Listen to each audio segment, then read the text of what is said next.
Hello everybody, and welcome to Ancient Architects. Please subscribe now to get the latest ancient history news and independent research from around the world.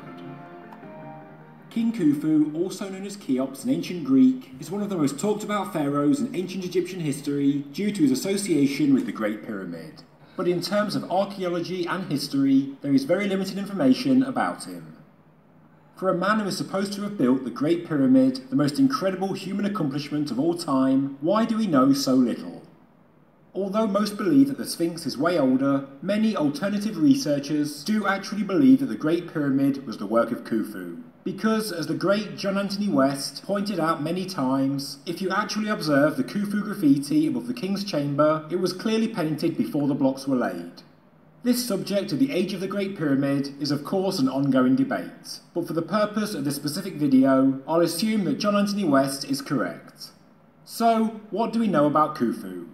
History states that he was the second pharaoh of the 4th dynasty in the first half of the Old Kingdom period, ruling in the 26th century BC. He succeeded his father, Sneferu, preceded Khafre, but his reign is very poorly documented. There are a few inscriptions from Giza that mention Khufu, including the famous inventory stela, but we actually get most of our information from Egyptian and Greek historians who lived... Good to see you, Tommy. Yeah, you know, Tommy, when you think about this, where your children, you teach them everything they know. Who teach us? Really? Who teach us? Where is the knowledge come from? Where is this knowledge come from? Because this is the start of everything. This shape, this pyramid. Who teach us? Where is the knowledge come from? Is this connect to Space Force? I mean, we must look at the big picture. Really, we are children here. Who teach us all this? There is a father, organic father, who teach us all this knowledge.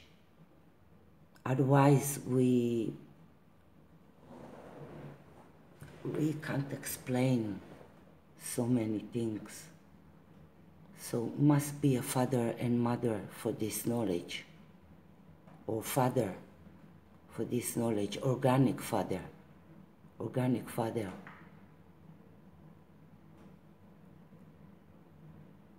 Really, this video is a few hours ago, very interesting. It's a short video.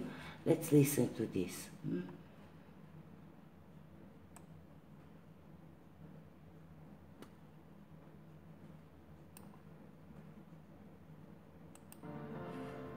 Please subscribe now to get the latest ancient history news and independent research from around the world. King Khufu, also known as Cheops in ancient Greek, is one of the most talked about pharaohs in ancient Egyptian history due to his association with the Great Pyramid. But in terms of archaeology and history, there is very limited information about him. For a man who is supposed to have built the Great Pyramid, the most incredible human accomplishment of all time, why do we know so little?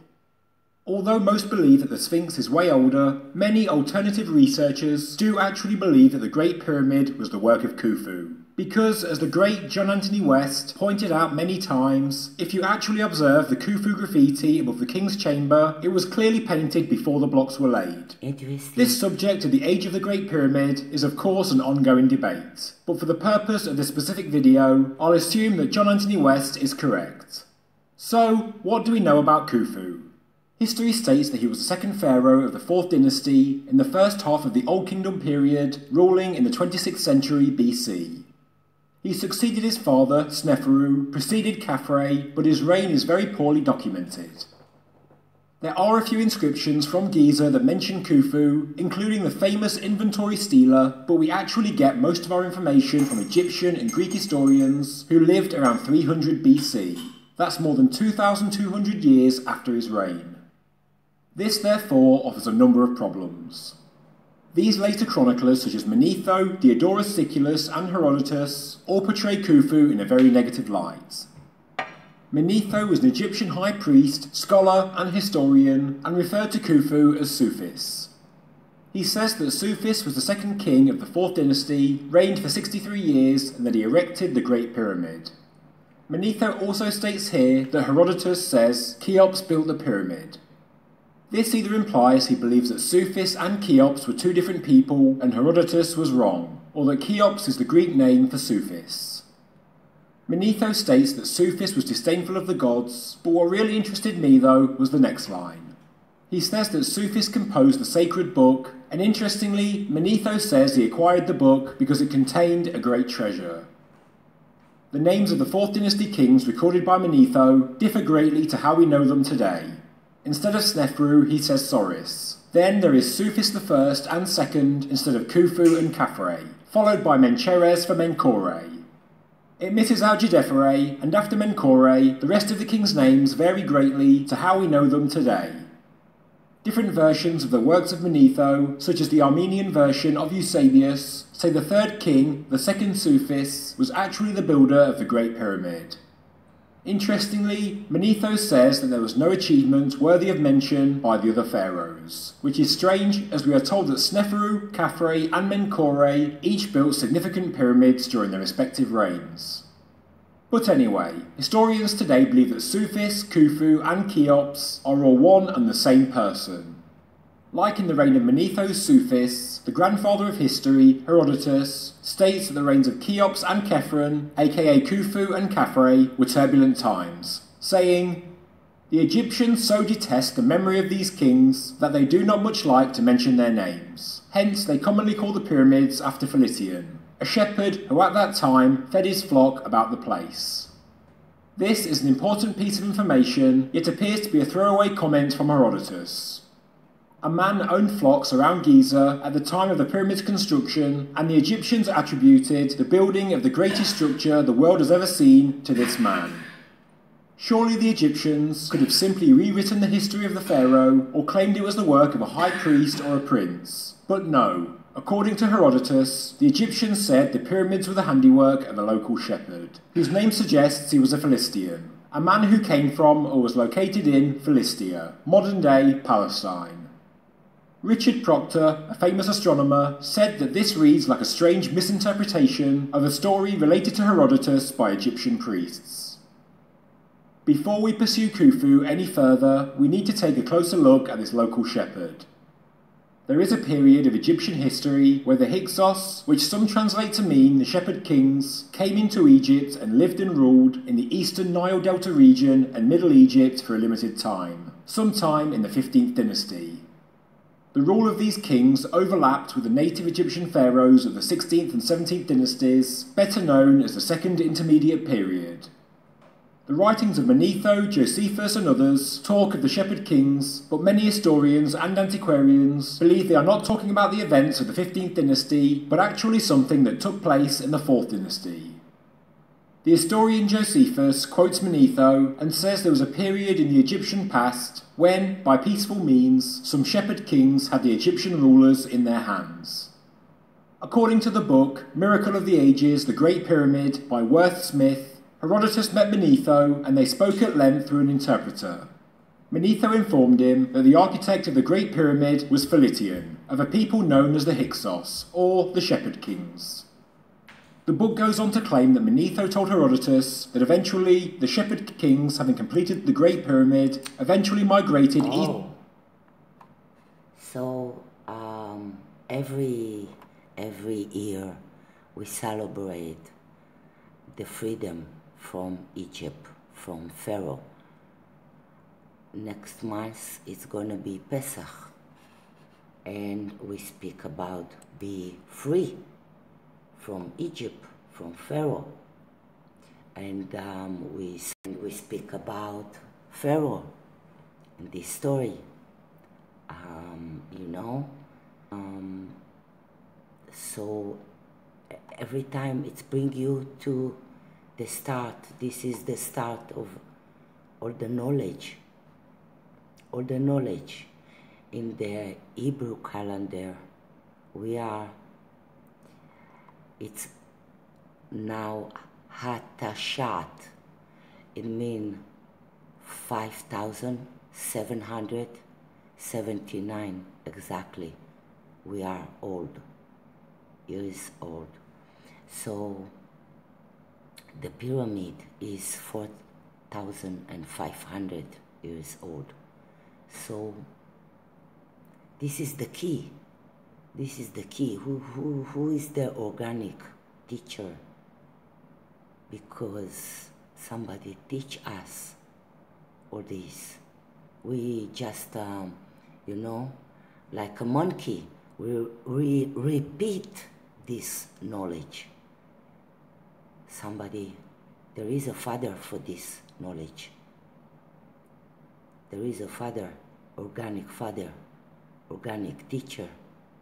Yes. So we must really be open mind, and it's got to do with ego, you know, that I create. No, there must be organic teacher to bring us this knowledge, this, yeah, it's really interesting. And when you see what's happened in 2019, really, you take the picture from there and the picture from today, it's really interesting me. And yeah, so there is organic teacher, and yeah, it's make you wonder. Yeah, I don't know, Tommy. Yeah, our ego not allowed us to accept something above us, but must be a teacher, because same way that you teach your children, they couldn't know how to walk, how to do what they do. They need your help, and then they can run by themselves. Yes, so it's the same thing. It's the same thing. So you see, they hide from us this knowledge. Very interesting. Eastward into Judea and founded the city of Salem, which later became Jerusalem, the holy city. Apparently, throughout the building of the Great Pyramid, it is claimed by Worth Smith that the mysterious old patriarch of the Hyksos, known as Philitian, grazed his enormous flocks and herds in the immediate vicinity of the Pyramid project. I ask myself if the Kotel is also a pyramid in Jerusalem. You know, I don't know, I didn't see a pyramid in Israel, and I travel a lot in Israel. I know this area, so very interesting. Showing great interest in its building and was often consulted regarding some features of it.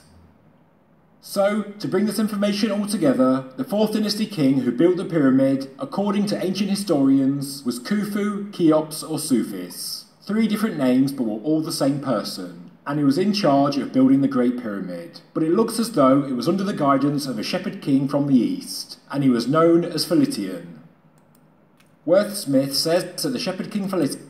I must explain to those who doesn't know that this reality, this program live, everything is geometric, everything is triangle, spiral, 316, and you can see all this shape everywhere in nature. So this is the star, the triangle, the positive, negative, neutral. The electron, proton, neutron, everything is electromagnet. Everything starts with this triangle. You see, earth, sun, moon, same thing. Same thing. Everything in our face. Everything in our face. Yeah, we must grow up. Worshipped the one true God. So maybe it was his influence over Khufu or Sufis that caused him to shun the gods.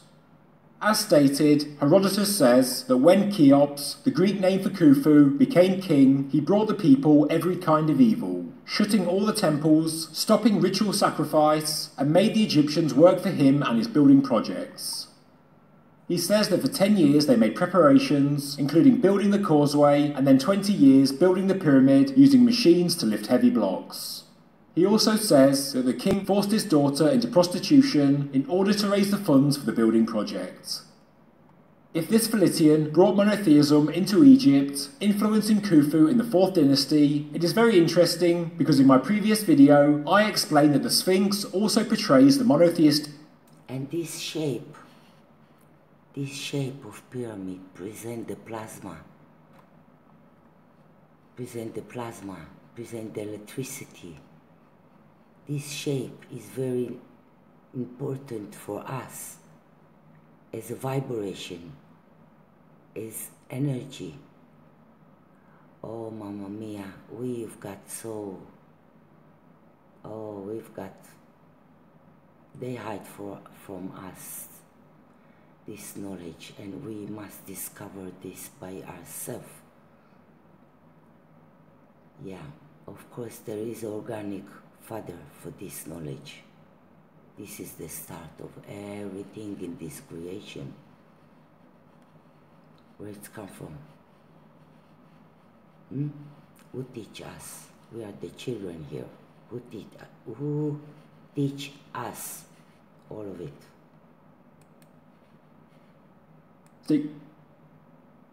God, the same God that Akhenaten brought back in the 18th dynasty. But is there anything else written about Khufu that seems to back up the claims he was influenced by an outsider? Apart from everything stated so far, most of what we know about Khufu comes from the Westcar Papyrus. Interestingly, the 5 stories written on 12 rolls of papyrus were written during the later Hyksos period.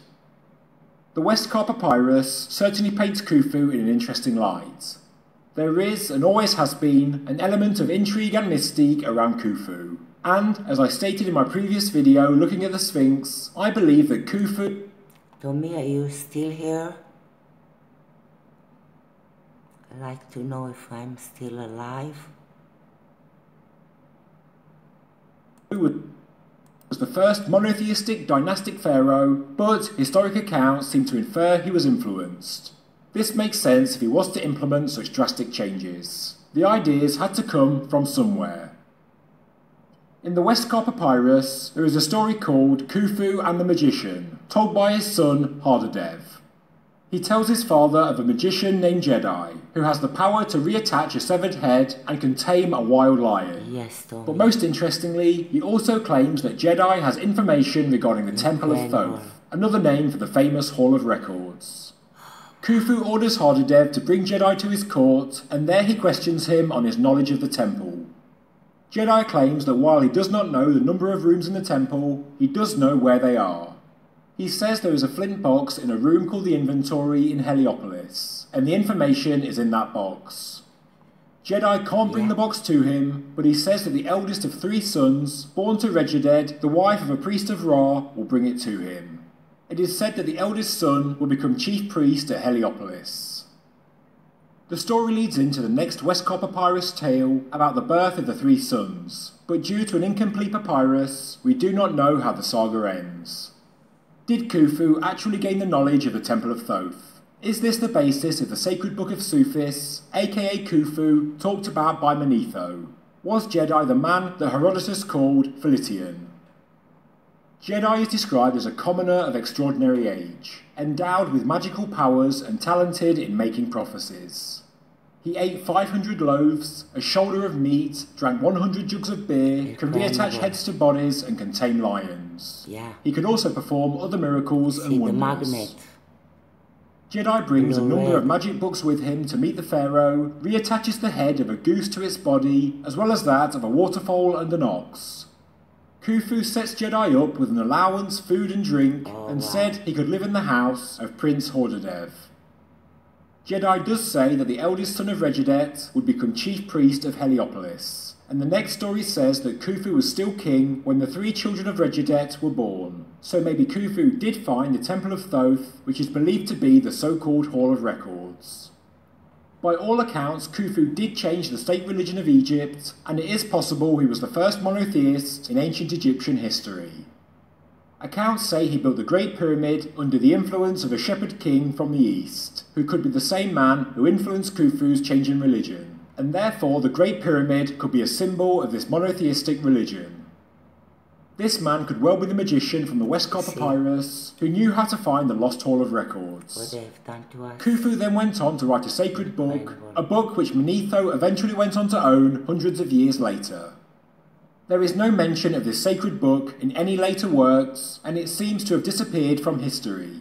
But I have a feeling that this book holds the answer to all the things we are looking for regarding the history of the pyramids of Egypt. Very little remains from Khufu's reign, and the only complete statue we have of him is one small representation made of ivory, where the rest of his statues, steles and works of art all destroyed.